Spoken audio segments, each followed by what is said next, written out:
I know that to digest the failure in any examination for a student is very difficult to accept, especially when the student has done his hard work, his dedication, and commitment.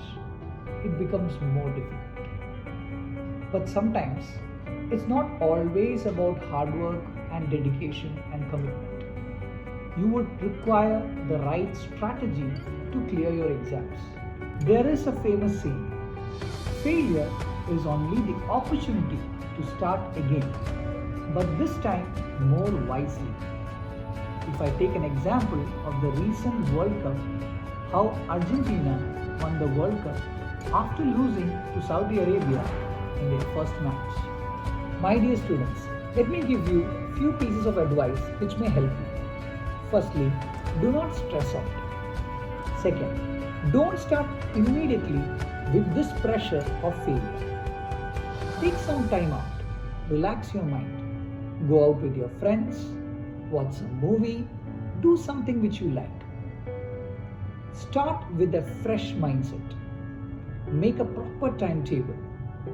The time you get up, the time you sleep, what you eat are extremely important.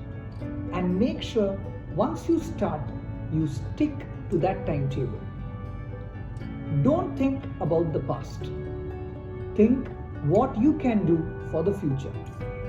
Do not stress based on the results that you have got. Always keep a positive attitude that you will be able to achieve success in the next attempt. Dear students, you have enough time in your life to make your dreams come true. Do not care what the society talks about you. Focus on your career, focus on your future, on your exams. We are here to help you. Let's do this together.